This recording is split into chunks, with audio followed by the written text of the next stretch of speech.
Hi Water Signs, Cancer, Pisces, and Scorpio. Welcome po sa ating channel at ito ay inyong Daily Gabay Tarot reading for April 20, 2024. Please be reminded that this is general reading po, so maaari kayo makarelate o hindi, just take what resonates.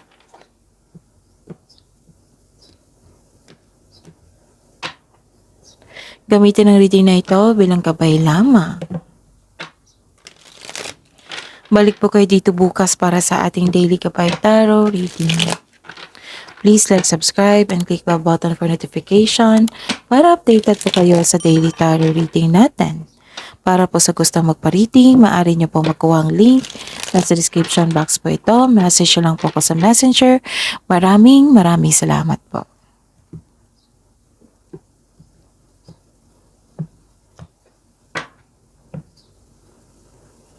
Spirits guys, mga ganap po sa araw na ito para kay Cancer, Pisces, and Scorpio ngayong April 20, 2024.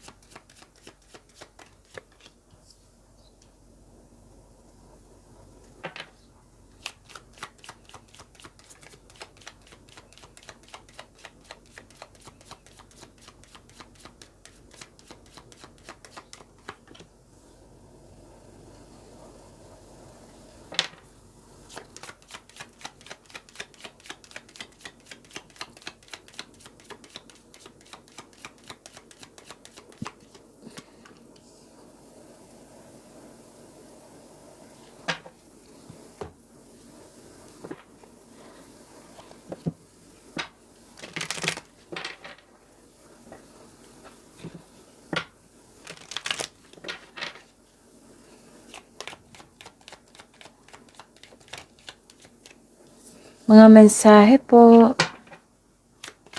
para kay Cancer, Pisces, and Scorpio ngayong April 20, 2024.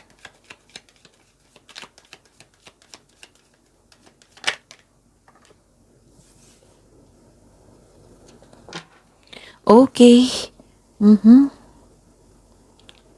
Cancer, Pisces, and Scorpio ngayong April 20, 2024. May nakita ko dito na may isang mayaman na tao, pwedeng babae ito, na maaaring magbigay ng tulong sa iyo or sakit ng ulo. Tapos may nakita ko dito na legal institution, pwedeng business to ha. May nakita kong contract dito na papasok kayo sa isang large building or government agency para may asikasuhin na document. Tapos may nakita ko dito na isang lalaki na concerned kayo sa isang mayaman na babae, may concern din kayo sa isang lalaki. Pwedeng may bisita kayong lalaki ngayon. Okay? So, ayun. Okay. Ang mensahe po dito, walk in beauty, opening your spiritual source. Spirits guys, ano pa ang energy ni Cancer, Pisces, and Scorpio ngayong April 20, 2024.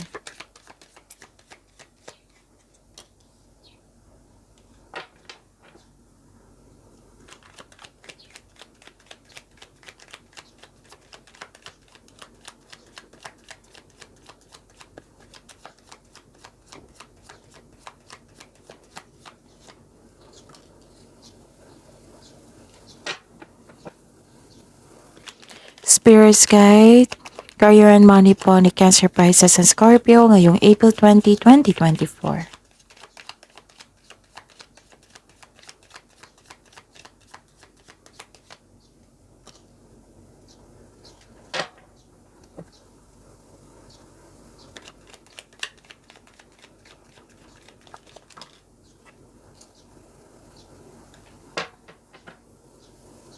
Spirits Guide, Love Life, Self-Love, Partnership, and Romance ni Cancer, Pisces, and Scorpio ngayong April 20, 2024.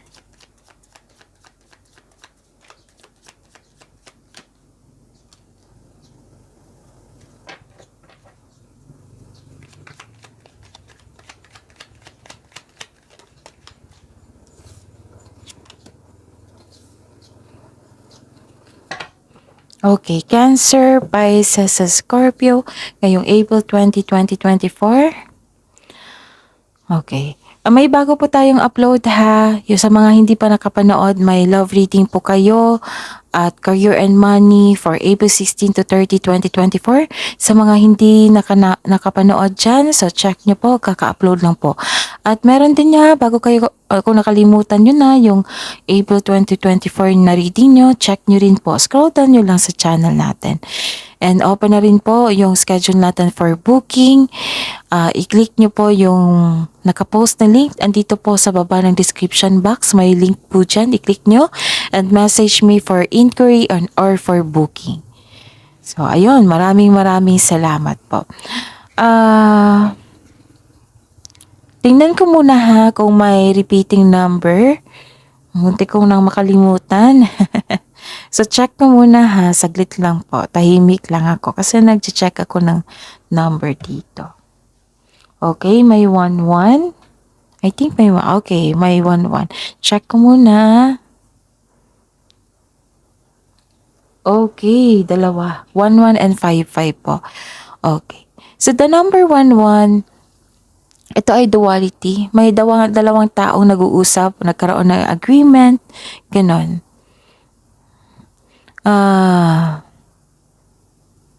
Pagkakaisa to eh. In all areas of your life. Oh. Nagkaroon ng harmony. Harmony in all areas of life. Yan yung pong ibig sabihin yan. Duality. And ano yung isa? Okay, yung 5-5. So, the spiritual meaning of 5-5 is that angels are by our side. Angels are by your side, kayong mga Cancer and Pisces. Cancer, Pisces, Scorpio. Sabi dito, angels are by your sides, taking note of everything that happens in our lives. Wow!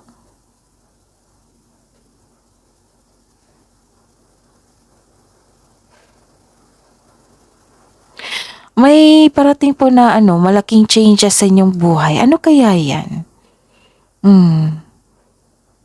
Change is coming eh. Tapos nakikita ko dito, nagsusulat yung angels, no? Regarding sa mga nangyari sa inyong buhay.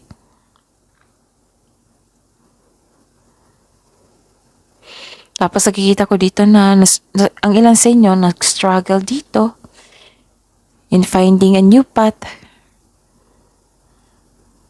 Tapos may ganap na nawalan kayo ng excitement. Don't worry, may changes po dito. Change is coming. Sabi po dito ng card nyo na itong number na ito na 55 na live in the present. You need to start living in the present. Huwag na kayong mag-isip sa past nyo. Live in the present for the future. And, di ba may sabi ako sa inyo na change is coming? May nakita ko ditong opportunities are knocking on your door. You may be missing out on opportunities that are right in front of you. Nasa inyo na po daw. Tapos nakafocus lang kayo sa isang bagay.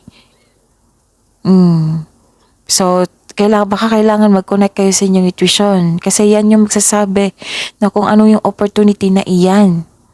Yan yung magsasabi kung nasa right path ba kayo.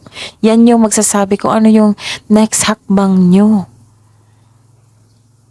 So, ayun ha. Opportunities are knocking. Baka overthinking kayo. So, baka mawala to. So, check nyo. Sayang naman.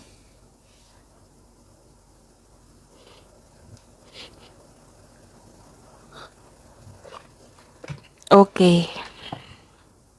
Proceed tayo.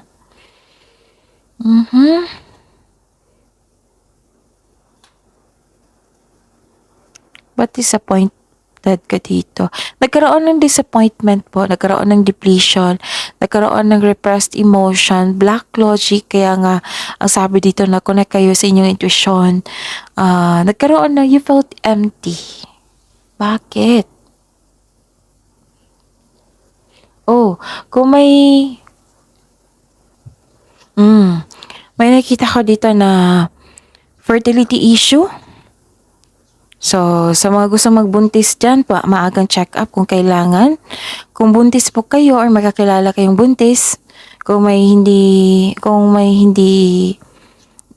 ano tawag dito, kung hindi okay yung energy nyo ngayon, yung pakiramdam nyo ngayon, baka po kailangan na magpa-check up sa doktor. May nakikita rin akong blockages dito kasi you are feeling exhausted kasi may maraming demand or may toxic traits na naganap. Kaya umiwas sa mga taong toxic na naghahatid ng stress sa iyo. May sabi rin dito na nanghinayang kasi in-invest mo sa work o sa love life, may insecurity and doubt at kalungkutan akong nakikita dito. Hindi ka madaling magbigay ng trust sa isang tao. Oo, kasi ayun may ganap sa past na naging trauma po. So gusto mong sigurado naging wais ka. So hindi kita masisisi na ano, nahihirapan ka sa pag-trust ng ibang tao. Ayun, so guard your heart. Sabi po ng card dito, guard your heart and moved on. Okay? And, okay, nagkaroon dito ng mag-ingat sa taong masakit kung magsalita. Kasi nakita ko dito na masakit siyang magsalita Or, okay, mag-ingat din sa communication sa kanya. Baka mas magalit siya. Okay? Some of you, hindi mo alam kung kailan susugod o atras sa isang hamon. And kung nagkaroon kayo ng pagplano, please gawan nyo ng konkretong plano kasi may nakita ako ditong pagsisisi. And trust yourself. Have self-confidence. Kasi may nakita ko ditong kakulangan ng tapang, may nararamdaman na takot. Kaya have confidence po. Harapin mo itong nararamdaman mo ngayon, na-encounter mo ngayon. Mag-ingat po kayo sa isang tao na masakit magsalita, in denial, insecure, paranoid, kulang sa pasensya. Mag-ingat kayo baka kasi mag-away kayo So mag-ingat talaga.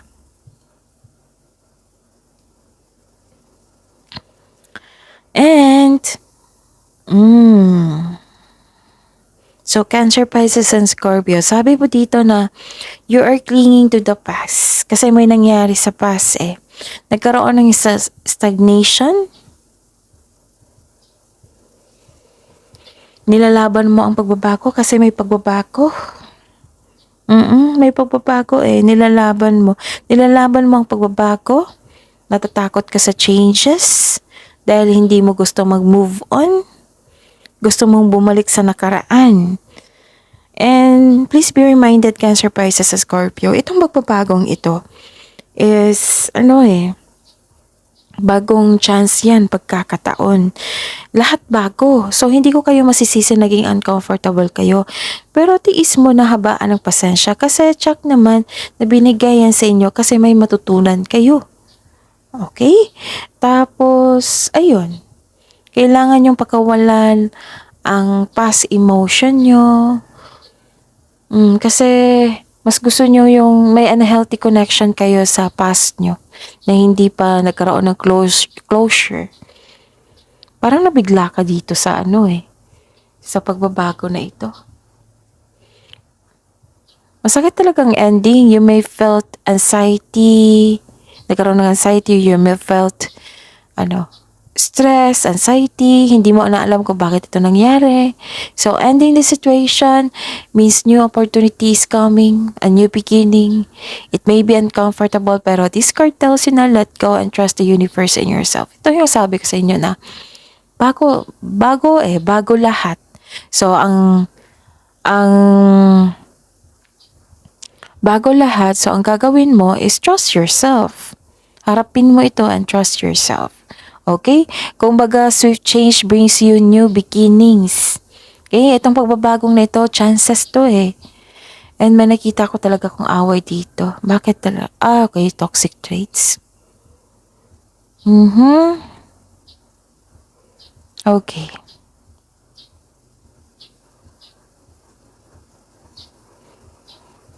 May competition.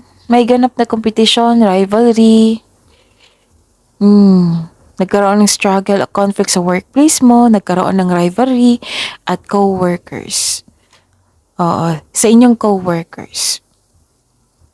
Ngayong araw nito, medyo hindi ka masaya kasi may, may ganap na argument. May ganap na argument, may away na ganap. May nakita rin akong balakid na pangyayari. Posibleng may panlilinlang lalo na sa malalapit sa iyo. Mag-ingat kayo sa kanya ha. Tapos, may intense na pangyayari o di kaya ganap na away dahil sa hindi pagsasang-ayon ng pamilya o grupo ng tao sa trabaho, sa negosyo. Nakita ko dito na ilan sa inyo nagpapatayo ng bahay o structure. May ganap talaga na kompetisyon. Like for example, ginagaya niya yung malapit na tao sa inyo, ginagaya niya yung negosyo niyo kasi patok sa tao. Pwede din ginagaya niya yung pagsasalita mo, yung mga kilos mo, pwede din sa paggawa ng plano, strategy. Tapos kung nagkaroon po ng delay, or may pangyayaring hindi mo makontrol, sabi po ng card na slow down and pay attention to its details. Focus on one thing at a time. Okay? So, ayun, may competition, conflict, sana maayos na po. Yes, regarding po to sa career and money.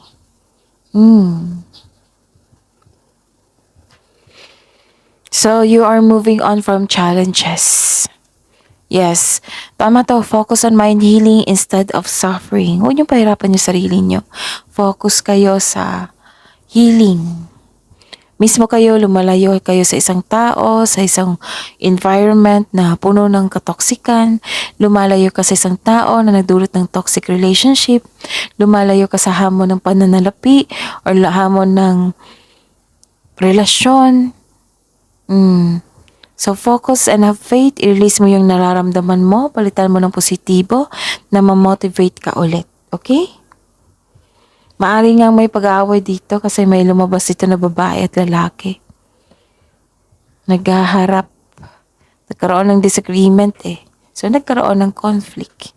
Kaya isa sa inyo, empty. It might be ikaw to. You felt empty.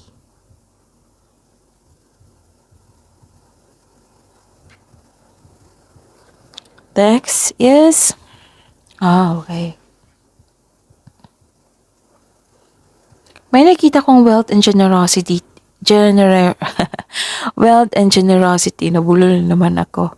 So, nakita ko dito na may magiging partner ka sa mga single dito. May magiging partner ka na financial stable at sobrang generous na parating.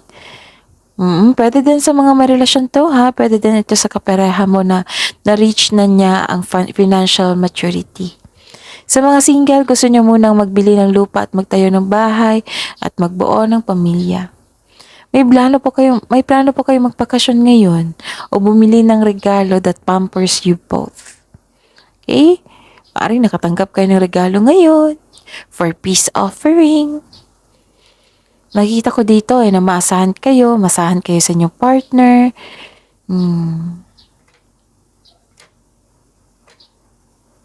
Nakikita ko dito yung pagtaas ng tagumpay sa inyong ipon. Kasi may iniipon kayo.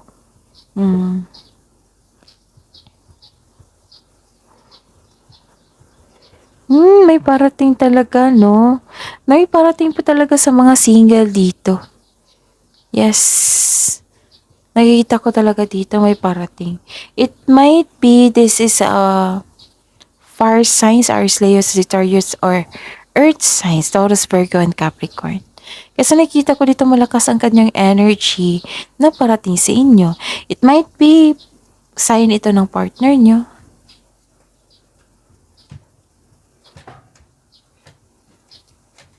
Kung malakas ang energy, meaning to say may ginagawa siya or inspired siya. Nakikita ko talaga yung energy dito ng dalawang tao na nagkaroon ng pag-aaway, kompetisyon, rivalry. Okay, ano pa? Ano pa ang mga mensahe? Baka may nakalimutan ako. So, take nyo yung repeating number ha. Tandaan nyo yan. Kasi minsan nakalimutan ko eh.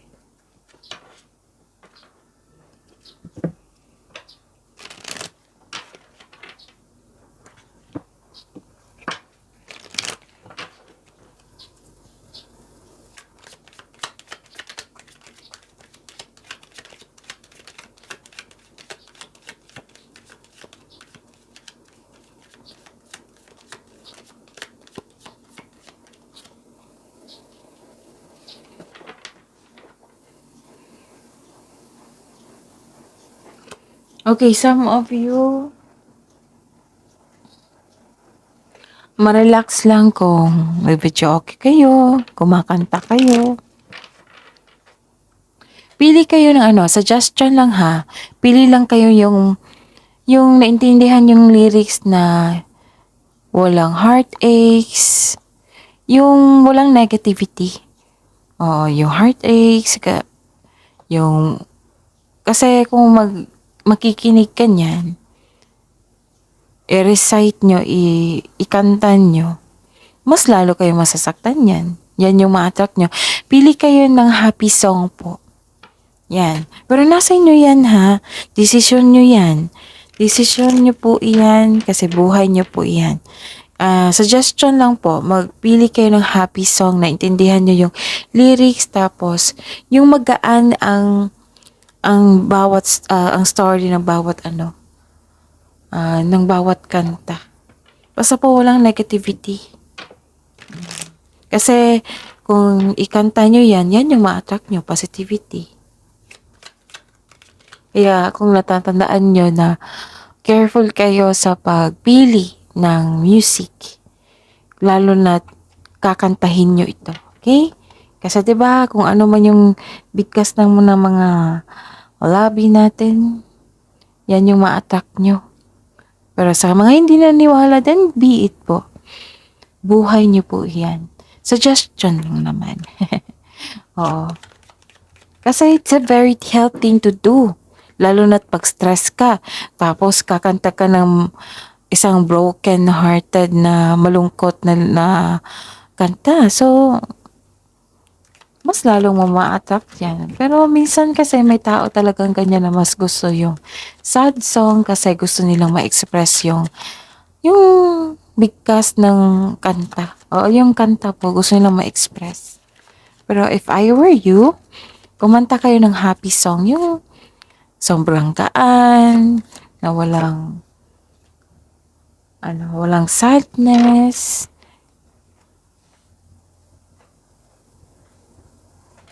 Kasi yun 'di ba sabi ko na sa inyo araw-araw na to na kung nahihirapan kayo, kung may ganap na hindi niyo gusto, huwag kayong magsabi ng mga bad words. Kasi yan yung ibibigay talaga sa inyo. Boomerang kumbaga.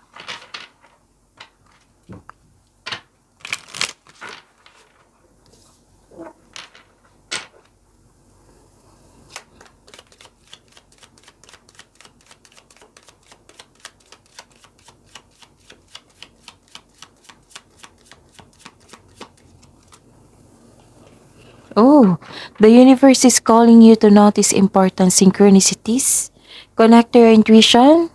I considered na halos lahat kayo kasi araw-araw ko nung sinasabi na mag-connect kayo sa intuition, kung paano kayo mag-connect sa inyong intuition. So, connect to your intuition.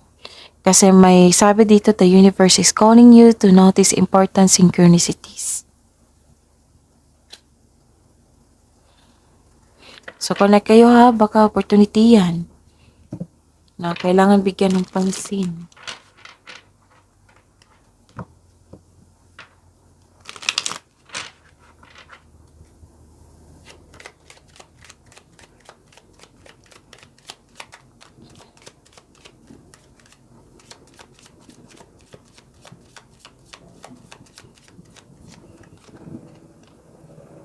Wow!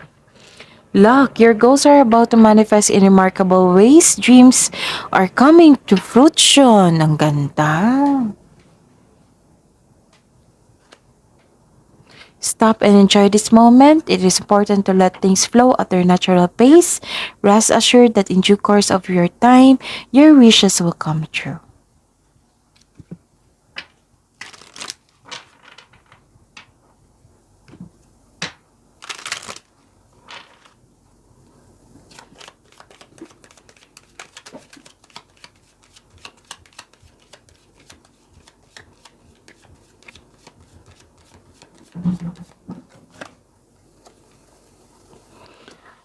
Sabi pa ni Archangel Book P dito, it is time to fly, listen to your intuition. See? Kailangan nyo mag-connect talaga sa inyong intuition. Cancer, Pisces, and Scorpio. And I consider na alam nyo kung paano mag-connect sa inyong intuition. So, check nyo ha. Yung April 26 to 30, 2024 nyo na reading. And sa mga gusto mag-personal reading, i-check nyo po ang link, i-click nyo iyan. Okay? That is your reading. Cancer, Pisces, and Scorpio for today, April 20, 2024.